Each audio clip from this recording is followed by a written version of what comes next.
Hey everybody, welcome back to Omega Zone Gaming, and today is the review of Mass Effect Andromeda. So I've been playing this for probably close to, let's see, I picked it up at midnight last night. Let's say I got home at 12:30, it's now 6, so 6:30, so about 12 hours.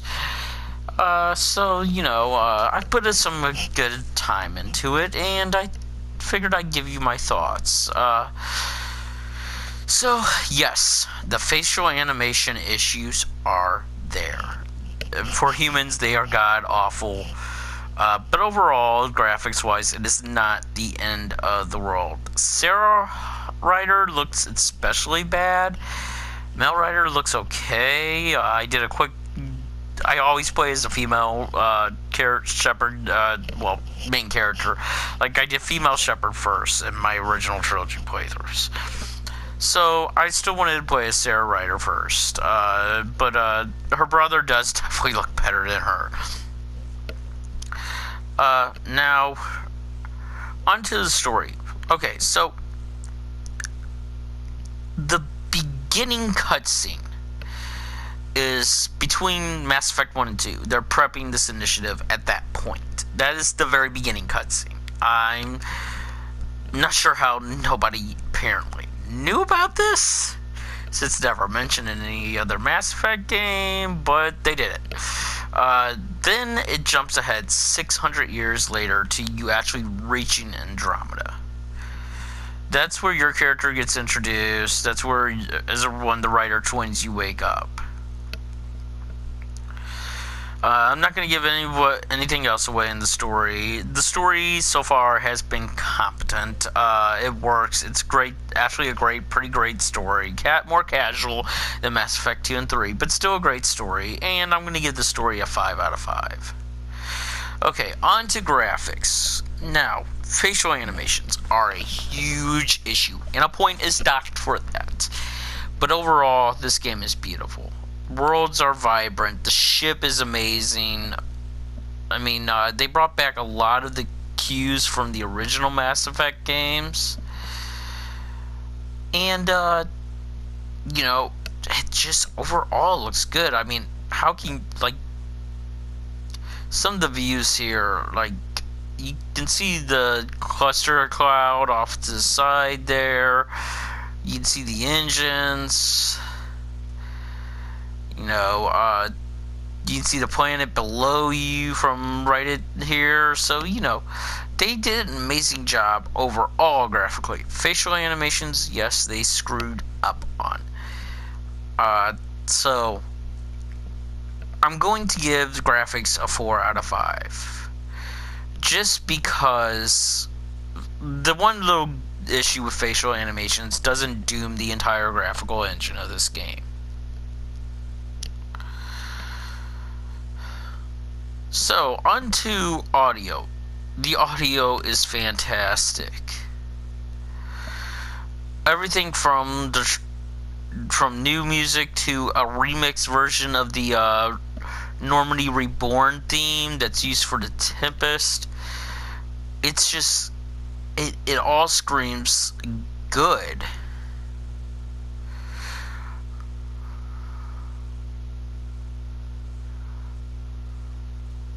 Ooh, I never opened that door.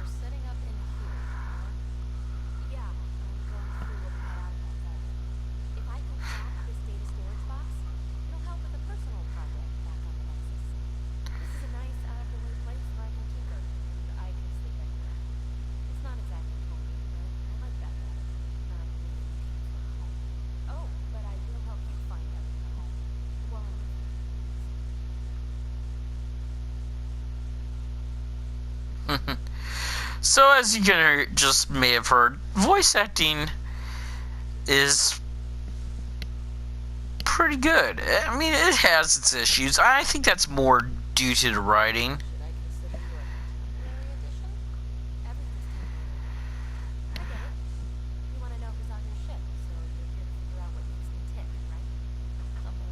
So, I think some of the other lines are poorly voice acted due to the writing.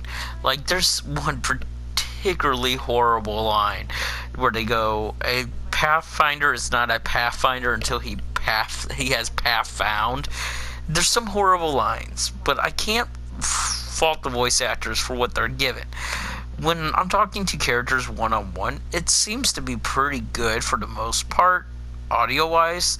Also, I have not noticed myself. Now, granted, I had really only interactions with Ryder at the beginning, so, and her, between her father and her, so I didn't have the patch in the beginning, but I have the patch now. I didn't notice anything then, and I don't notice anything now as far as lip sync issues go. Audio for me is a 4 out of 5 also. There are some god-awful voice acting in this game at times, but it's more towards the writing, I think. So, a 4 out of 5 in the audio department. Now on to gameplay. One of the biggest changes is the wheel no longer gives you Paragon and Renegade choices. They're more great, more like professional asshole choices. It's more to accentuate real relationships, which I think is good, actually. I'm not complaining at all.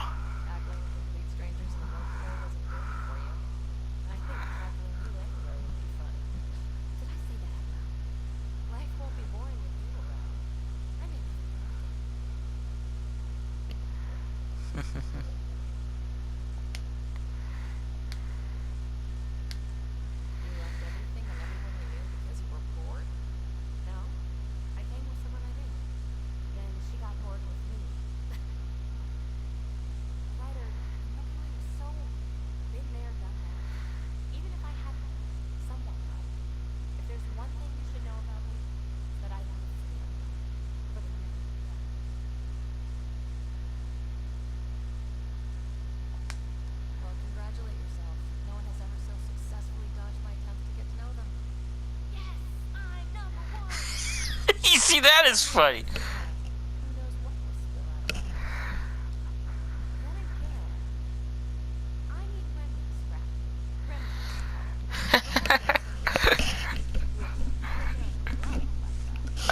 So,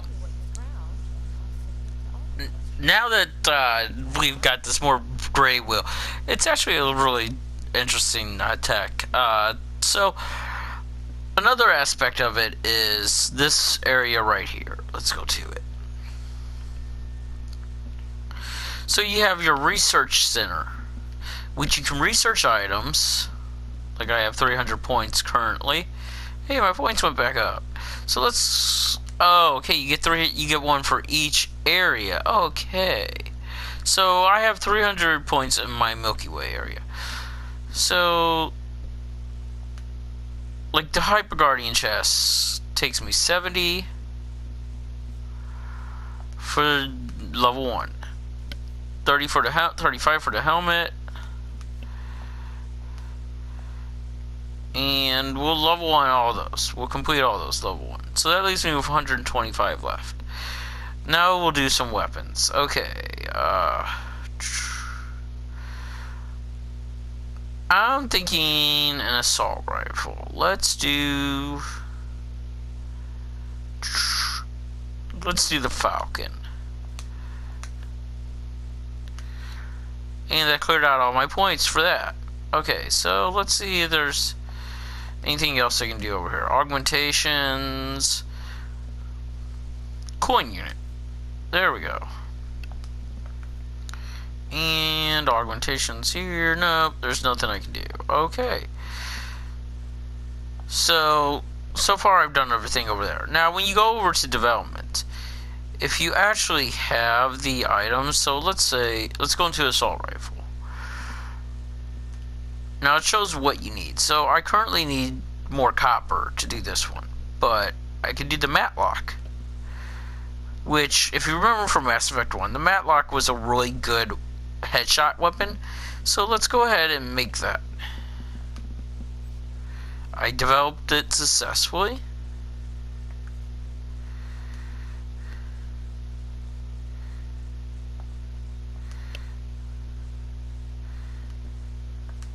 Like, I need a lot more materials for all my armor pieces.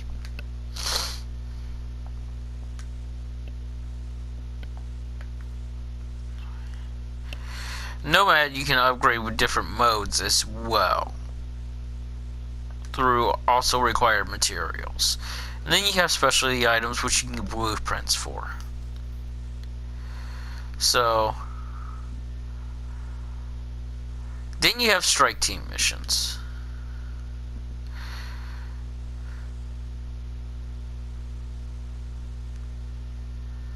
So strike team missions are two different types of missions. A, you can send out teams like I did here.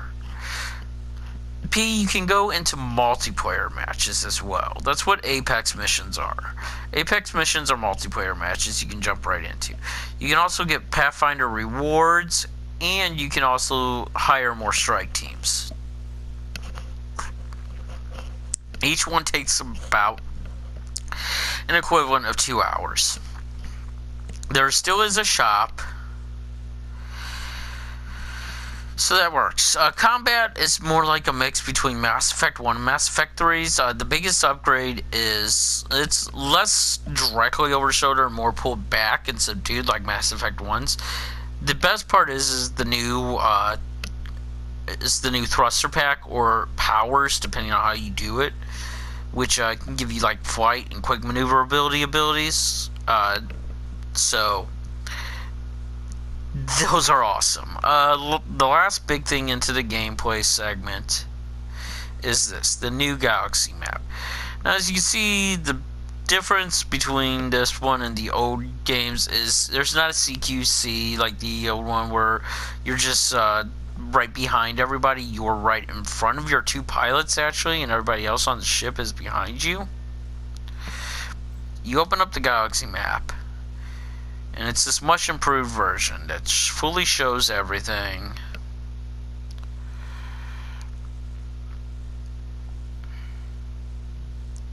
You can pull out, you can see more planets, just like Mass Effect 3 ones. I don't know if it does it a second time, so we're going to find out, because I've already looked up all the planets. So let's see if it does it a second time. See if it does the up-close shot.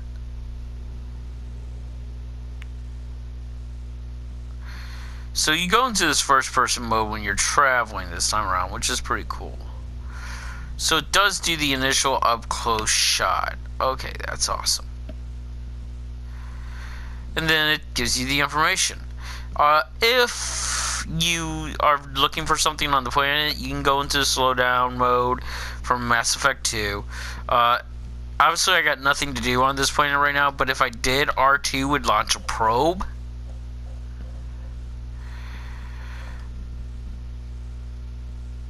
And you can travel between the areas too, just like previous Mass Effects. So we'll show that one now.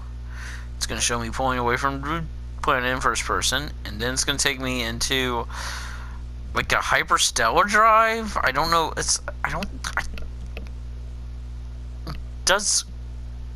It gets you across the universe quickly, but mass relays don't exist here. As of right now, mass relays are exclusive to the Milky Way galaxy, because they were created by the Reapers as a way to do the harvest.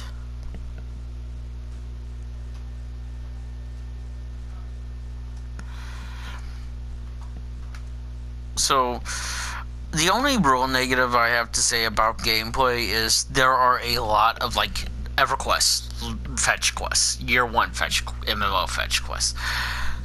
Kind of drives me bonkers. I get they were trying to fill out as much detail as they could, but it just gets annoying to a certain extent. But overall, I'm going to give gameplay a 5 out of 5. They're not that soul punishing where it's going to, like, just drive you away from the game. So story got a 5 out of 5. Audio and graphics got a 4 out of 5. And gameplay gets a 5 out of 5. Here's the real difficult one, though. There's going to be essentially two different ratings in this one. I know I gave a lot of high score, but for me, this game is not the new beginning for Mass Effect. It is average. Not as bad as Dragon Age 2, but definitely not as good as Dragon Age Inquisition or any of the previous Mass Effect games. You know, BioWare had their hands in a little bit in this one. Don't get me wrong. They've made worse games. Dragon Age 2, point in case. Okay, so they have made worse games than this. But I will be giving Mass Effect Andromeda a 3.5 out of 5 as my main score. A little bit above average. Here's the stipulation, though. I am giving it a buy recommendation. It is a good enough game where you're going to have fun with it. If you're looking for sci-fi open world, it's going to give you that feel. And, you know, after spending the last 2 weeks in Breath of the Wild, I needed a little sci-fi in my life. So, it's worth a buy, but under no circumstances give them money for Apex mode. I don't care how quickly you want to advance your character. If you want to advance your character, buy the $99 version and just get your weekly buff, because we need to hit them with our wallets in that aspect by not giving them money for Apex mode. Until they patch out a lot of it, some of the glitches in this game, until they make a patch for the facial animations, they have not earned the money for Apex mode. I want to make that clear. I personally got the $69 version because I don't really care. I'll play Apex mode, but I really don't care about super advancing in it. So I got that version, which will give you the DLC stuff if you want it. Or you can buy the $60 version, which is just the base game. Either way, you are fine. The next two reviews will be I Am Sonata, followed by Kingdom Hearts 1.5, 2.5 for PS4, and then shortly after that, Persona 5. You all, I mean, seriously, y'all have a good one. I'm glad I've been getting some views. I know a few of my videos have been more news related and less reviewy, and it seems like you guys like those, so I'm going to interject more news stories in. But I will still be doing reviews. And until next time, this is Omega Zone Gaming, and I am out.